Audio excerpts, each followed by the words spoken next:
திமுக ஒரே ஒரு சவால் விடுறேன். மு.க. ஸ்டாலின் அவருக்கு தைரியம் இருந்தால் தனித்தனியா நின்று அதிமுக வெற்றி பாருங்களா. இன்னைக்கு பத்திரிகை இன்றைக்கு முழுமையாக இந்த ஆட்சியை, ஸ்டாலின் ஆட்சி, திமுக ஆட்சி தூக்கி பிடிச்சிட்டு இருக்காங்க. அது விட்டா இந்த ஆட்சி போயிடும். நாட்டு மக்கள் முடிவு பண்ணிட்டாங்க. ஒட்டுமொத்தமாக இன்னைக்கு திமுக 3 வருஷத்துக்கு மேல் 4 வருஷம் ஆக போது எந்த திட்டம் தராமல் இந்த ஆட்சி நடத்தி கொண்டிருக்கார். எதுவுமே தராமல் விளம்பரத்தில் மட்டும் ஒரு ஆட்சி நடக்குதுன்னா இன்னைக்கு திமுக ஆட்சி. இன்னைக்கு நிறைய ஊடகங்கள் போட்டிருக்காங்க. சாயங்காலம் ஒரு 4 பேர் உட்காந்துக்குவாங்க, நம்ம பத்தி தான் பேசுவாங்க. டிவியில நம்ம பத்தி மட்டும் தான் பேசுவான். நம்மளை வச்சு டிவியே ஓடுது. மாண்புமிகு எடப்பாடி அவர்களையும் வணங்கி தமிழகத்தின் நம்முடைய முன்னோடி தலைவர்கள், கழக அவைத் தலைவர், கழக துணை பொதுச் செயலாளர், அதே போல துணை பொதுச் செயலாளர், தலைமை கழகத்தின் நிர்வாகிகள், மூத்த முன்னோடிகள், முன்னாள் அமைச்சர் பெருமக்கள், அதே போல முன்னாள் நாடாளுமன்ற சட்டமன்ற உறுப்பினர்கள், மாவட்ட கழக செயலாளர்கள், பொதுக்குழு உறுப்பினர்கள் மற்றும் சிறப்பு அழைப்பாளர்கள், வரலாற்று சிறப்புமிக்க இப்பொதுக்குழுவில் பங்கேற்றுள்ள அனைவருக்கும் எனது வணக்கத்தை தெரிவித்துக் கொள்கிறேன். சீரோடும் சிறப்போடும் நடைபெறுகின்ற வரலாற்று சிறப்பு வாய்ந்த இப்பொதுக்குழுவில் எனக்கு பேச வாய்ப்பளித்த கழகத்தின் பொதுச் செயலாளர், புரட்சி தமிழர், சாமானியர்கள் முதல்வராக திகழ்ந்த மாண்புமிகு எடப்பாடி அவர்களுக்கு மீண்டும் நன்றியை தெரிவித்து, அண்ணன் எடப்பாடி அவருடைய ஆட்சி காலத்திலே, அம்மாவுடைய ஆட்சி அவர் வழிநடத்தின போது எண்ணற்ற திட்டங்கள் உங்களுக்கு தெரியும். அது மட்டுமல்ல, இன்றைக்கு அந்த நேரத்தில் 1 மாசத்துல போயிடும், 2 மாசத்துல போயிடும், 3 மாசத்துல போயிடுறாங்க. ஆனால் 4 வருடம் 2 மாதங்கள் அற்புதமான ஆட்சி தந்து, அம்மா தந்த திட்டங்கள் மட்டுமல்ல, மக்களுக்கு தேவையான திட்டங்கள் தந்த ஒப்பற்ற தலைவராக அருமை எடப்பாடி அவர்கள் தந்தார்கள். உங்களுக்கு தெரியும். இந்த மண்டபம் நம்முடைய சிவி சென்ன சொன்னது போல இது நம்முடைய கட்சிக்கு ஒரு ராசியான மண்டபம். இங்கதான் ஒத்த தலைமை எல்லாரும் வேண்டும் சொல்லிட்டு இருந்தோம். ஒத்த தலைமை வந்தா கட்சி நல்லா இருக்கும்.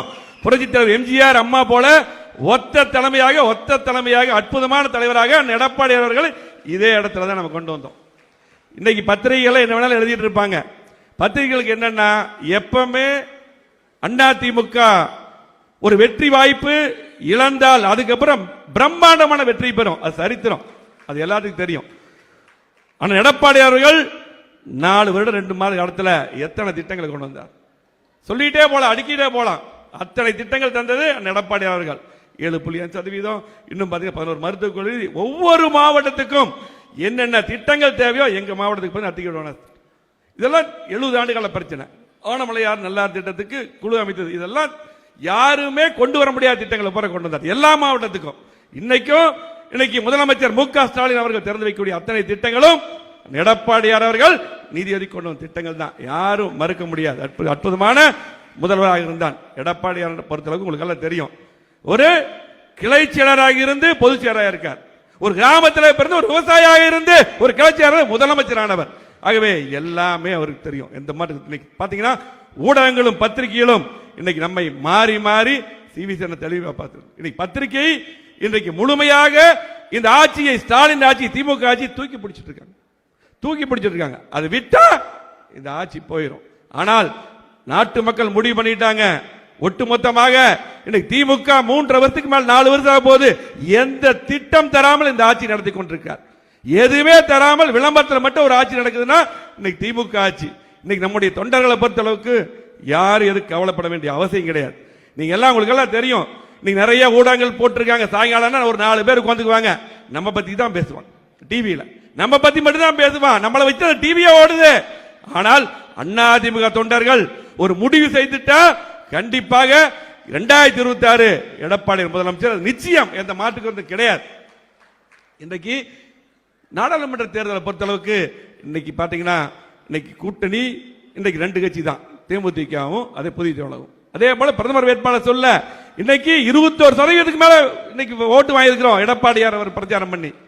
இன்னைக்கு பாத்தீங்கன்னா இன்னைக்கு பொதுச் செயலாளர் யார் என்ன வேணாலும் சொன்னால், ஆனால் அதிமுக பொறுத்தளவுக்கு தெரிஞ்சுங்க, திமுக பொறுத்தளவுக்கு 96 மட்டும் சன் டிவி ஆரம்பிச்ச போது இன்றைக்கு பொய் பேசி ஆட்சிக்கு வந்தாங்க. அதுக்கப்புறம் திமுக மக்கள் விரும்பி ஓட்டு போடவே இல்லை. 2006 மைனாரிட்டி திமுக ஆட்சி. 2021 கணக்கு பார்த்தா 1.5% தான். 1.5% தான் இன்னைக்கு பாத்தீங்கன்னா வித்தியாசம். இன்னைக்கு 75 தொகுதிகளை எடப்பாடியோட தலைமையில வெற்றி பெற்றோம். எங்களுடைய கோவை மாவட்டத்தில் 10 தொகுதி ஜெயிச்சோம்னா எடப்பாடி முதலமைச்சர் வரணும்னா அவருக்காக தான் ஓட்டு போட்டாங்க. ஆகவே இன்றைக்கு அப்பவே மக்கள் முடிவு பண்ணிட்டாங்க 1.5% வித்தியாசம். இன்னைக்கு எவ்வளவு வருஷம் 4 வருஷம் என்ன நடந்தது திமுக ஆட்சியில்? ஆகவே நம்மளை பொறுத்தளவுக்கு இங்க இருக்க வந்திருக்கும் நீங்கள் தான் எல்லாம் முக்கியம். நீங்க தான் இதுக்கு முன்னாடி புரட்சி அம்மா அவர்களை கொண்டு வந்தீர்கள், எம்ஜிஆர் அவர்களை கொண்டு வந்தீர்கள். இங்க இருக்க அத்தனை பேர் நீங்க வந்திருக்கிறீங்க. பேரூராட்சி செயலாளர் இருந்து, ஒன்றிய செயலாளர் இருந்து, பகுதி செயலாளர் இருந்து, நீங்க அத்தனை பொதுக்குழு உறுப்பினர்கள் வந்திருக்கிறீங்க. நமக்கு எடப்பாடி அற்புதமான திட்டங்களை வகுத்து கொடுக்கிறார். அவருக்கு எல்லாம் தெரியும். அதே கிளைச்சலா இருந்து பொதுச் செயலாளர் இன்னைக்கு சொல்லியிருக்காரு 9 பேர் பூத் கமிட்டி போடுன்னு சொல்லியிருக்காரு. இன்னைக்கு 65,000 பூத்துக்கு இன்னைக்கு சரியா நேரா போய் போட்டோம்னா இன்னைக்கு அவர் சொல்றது மட்டும் நம்ம கேட்டு செஞ்சா போதும். இன்னைக்கு அற்புதமாக கண்டிப்பாக நம்ம எதுக்கு யாரும் கிடையாது. இன்னைக்கு திமுக ஒரே ஒரு சவால் விடுறேன், மு.க. ஸ்டாலின் அவருக்கு தைரியம் இருந்தால் தனித்தனியா நின்று அதிமுக வெற்றி பாருங்களா. தனித்தனியா நின்றால் அதிமுக வெல்ல யாருமே கிடையாது. ஆகவே கண்டிப்பாக நாம் ஒற்றுமையாக இருந்து பாடுபட வேண்டும். அது மட்டுமல்ல, திமுக பொறுத்தளவுக்கு ஒரு தடவை முதலமைச்சராய் இன்னைக்கு ஆட்சிக்கு வந்துட்டாங்கன்னா அதுக்கப்புறம் மிக மோசமான தோல்விதான். அதுக்கப்புறம் மிக மோசமான தோல்வி. இன்னைக்கு பாத்துங்க, இன்னைக்கு பாத்தீங்கன்னா 89 ஆட்சிக்கு வந்த பின்னால் 91 2 சீட் தான் ஜெயிச்சாங்க இல்லையா? அதுக்கப்புறம் பாத்தீங்கன்னா என்ன 96 பொய் சொல்லி ஆட்சிக்கு வந்தாங்க. அதுக்கு பின்னால் 2001 மிகப்பெரிய வெற்றியை அம்மா மீண்டும் பெற்று முதலமைச்சராக வந்தார்கள். 2006 மைனாரிட்டி திமுக ஆட்சி. அதுக்கு பின்னால் 2011 எல்லாம் சொன்னாங்க அவ்வளவுதான். அன்னைக்கு கருணாநிதி மகன் நால்கரி எல்லாம் அதிமுக அவ்வளவுதான் சொன்னாங்க. அதுக்கு பின்னால் பாத்தீங்கன்னா 2011 200 தொகுதிக்கு மேல் வெற்றி பெற்று அம்மா முதலமைச்சராக வந்தார்கள். அதே போல 2016 தொடராட்சி அம்மா அவர்கள் கொண்டு வந்தார்கள். அதுக்கு பின்னால் 2021 75 தொகுதியில் அற்புதமான பாத்தீங்கன்னா இவர் மட்டும்தான் யாரோ இல்ல கூட இருந்தாங்க ஒருங்கிணைப்பாளர், அவங்க எல்லாம் எங்கேயுமே போல. இவர் மட்டும்தான் போய் பிரச்சாரம் பண்ணி இன்னைக்கு தமிழ்நாடு 20,000 கிலோமீட்டர் மேல் சுற்றுப்பயணம் செய்து 75 தொகுதி கொண்டு வந்தார். 1.5% வித்தியாசம். 1.5% வித்தியாசம். இன்னைக்கு பாத்தீங்கன்னா இன்னைக்கு திமுக பாத்துங்க, நீங்க இன்னைக்கு பாத்தீங்கன்னா யாருமே திமுக ஓட்டு போட மாட்டான். இன்னைக்கு ஏழைகள் ஓட்டு போடுவாங்களா? நடுத்தரருக்கு ஓட்டு போடுவாங்களா? தொழில் முதலீட்டாளர் ஓட்டு போடுவாங்களா? தொழிலாளர் ஓட்டு போடுவாங்களா? விவசாயிகள் ஓட்டு போடுவாங்களா? எப்பவுமே திமுக ஓட்டு போட அரசு ஊழியர் இந்த ஆட்சி வேண்டாங்கிறா. ஆகவே நம்ம சரியா வேலை செஞ்சா கண்டிப்பாக நமக்கு அதிகமான 200 தொகுதிக்கு மேல் வெற்றி பெற்று எடப்பாடி அவர்கள் முதலமைச்சர் வருவார். ஒட்டுமொத்த தமிழ்நாட்டு மக்கள் அனைவரும் எதிர்பார்த்து கொண்டிருக்கிறார்கள். எடப்பாடியாருடைய ஆட்சி எப்பொழுது வரும் என்று எதிர்பார்த்து கொண்டிருக்கிறார்கள். ஆகவே நம்ம திமுக பத்தி கவலைப்பட வேண்டியதில்லை.